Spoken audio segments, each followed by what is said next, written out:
ಅಸ್ಸಲಾಮಲೈಕುಮ್, ಎಲ್ಲರಿಗೂ ನಮಸ್ಕಾರ. ನನ್ನ ಮಿನಿ ಬ್ಲಾಗಿಗೆ ಎಲ್ಲರಿಗೂ ಸ್ವಾಗತ. ನಾನು ಮಧ್ಯಾಹ್ನದ ಮೇಲಿಂದ ಬ್ಲಾಗ್ ಸ್ಟಾರ್ಟ್ ಮಾಡಿದೆ.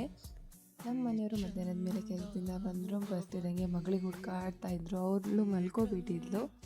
ಅವರು ಕೆಲಸದಿಂದ ಬರೋ ಟೈಮಲ್ಲಿ ಹಲಸಿನ ತಂದಿದ್ರು. ಆ ಹಲಸಿನ ಸ್ವಲ್ಪ ತಿಂದು ಅವ್ರಿಗೆ ಒಂದು ಸ್ವಲ್ಪ ಫ್ರೆಶ್ ಅಪ್ ಆದಮೇಲೆ ಅವರು ಟೀ ಮಾಡಿಕೊಟ್ಟೆ. ಅವರಿಗೆ ಅವ್ರು ಟೀ ಎಲ್ಲ ಕುಡಿಯೋಷ್ಟು ಮಗಳು ಇದ್ಲು. ಅವಳಿಗೆ ಆಟ ಆಡಿಸಿ ಮಾಡಿ ಮೇಲೆ ಕರ್ಕೊಂಡೋಗಿ ಆಟ ಆಡಿಸ್ಕೊಬರ್ತೀನಿ ಅಂತ ಹೇಳಿ ಹೋದರು. ಅವರು ಮಾಡಿ ಮೇಲೆ ಟೆರೇಸ್ ಮೇಲಿಂದ ಬಂದಮೇಲೆ ನಾನು ಅಡುಗೆಗೆ ಜೋಡಿಸ್ತಾ ಇದ್ದೆ. ಕಾಯಿ ಕೊಡಿ ಅಂತ ಹೆಂಗೆ ಮುನಿಸ್ಕೊಂಡು ಕೂತಿದ್ದಾಳೆ ನೋಡಿ. ಪಾಪ ಅಂತ ಒಂಚೂರು ಕಾಯಿ ಕೊಟ್ಟರೆ ಪ್ಲೇಟೇ ಎತ್ಕೊಂಡು ಹೋಗ್ಬಿಟ್ಲು. ಎಲ್ಲಿ ಇಸ್ಕೊಬಿಡ್ತೀನೋ ಅಂತೇಳಿ ಎತ್ಕೊಂಡೋಗಿ ಹಾಲಲ್ಲಿ ಕುತ್ಕೊಂಡ್ಲು.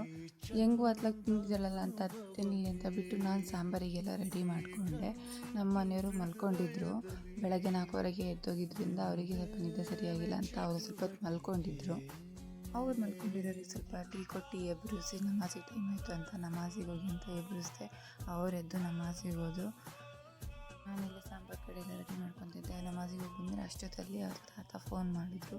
ಅವ್ರ ತಾತನ ಹತ್ರ ಮಾತಾಡ್ಕೊಂಡು ಕೂತಿದ್ಲು. ವೀಡಿಯೋ ಕಾಲಲ್ಲಿ ಏನೇನು ಬರುತ್ತೋ ಬಾಯಿಗೆ ಎಲ್ಲ ಹೇಳ್ಕೊಂಡು ಕೂತಿದ್ದಾಳೆ.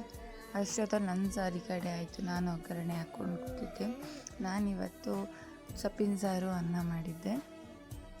ಅಮ್ಮ ಒಂದು ಕಡೆನೂ ಕೂರಲ್ಲ. ಊಟಕ್ಕೆ ಕೂರೋ ಟೈಮಲ್ಲಿ ಮಾತ್ರ ಅವ್ಳು ಕ್ಲೀನಾಗಿ ಕೂತ್ಕೊಳ್ಳೋದು ಅನಿಸುತ್ತೆ. ಬಾಕಿ ಟೈಮಲ್ಲಿ ಬರೀ ಆ ಕಡೆ ಈ ಕಡೆನೇ ಇರ್ತಾಳೆ. ಅವರಿಗೂ ಊಟ ಹಾಕ್ಕೊಟ್ಟೆ. ನಾನು ಊಟ ಹಾಕ್ಕೊಟ್ಟು ಊಟ ಮಾಡ್ಕೊಂಡ್ವಿ 3 ಜನನು. ಊಟ ಆದಮೇಲೆ ನಾನು ನನ್ನ ಕೆಲಸ ಸ್ಟಾರ್ಟ್ ಮಾಡಿಕೊಂಡು ಎಲ್ಲ ಕ್ಲೀನ್ ಮಾಡ್ಕೊಂಡು ಅಡುಗೆ ರೂಮು ಇದು ಮಾಡಿದೆ. ಇವತ್ತಿನ ವೀಡಿಯೋ ಇದಾಗಿತ್ತು. ಯಾರಿಗಾದರೂ ವೀಡಿಯೋ ಇಷ್ಟ ಆಗಿದ್ದರೆ ಲೈಕ್ ಮಾಡಿ, ಕಮೆಂಟ್ ಮಾಡಿ ಮತ್ತು ಫಾಲೋ ಮಾಡ್ಕೊಳ್ಳೋದನ್ನ ಮರಿಬೇಡಿ. ಇದೇ ಥರ ಸಪೋರ್ಟ್ ಮಾಡಿ. ಬಾಯ್ ಬಾಯ್.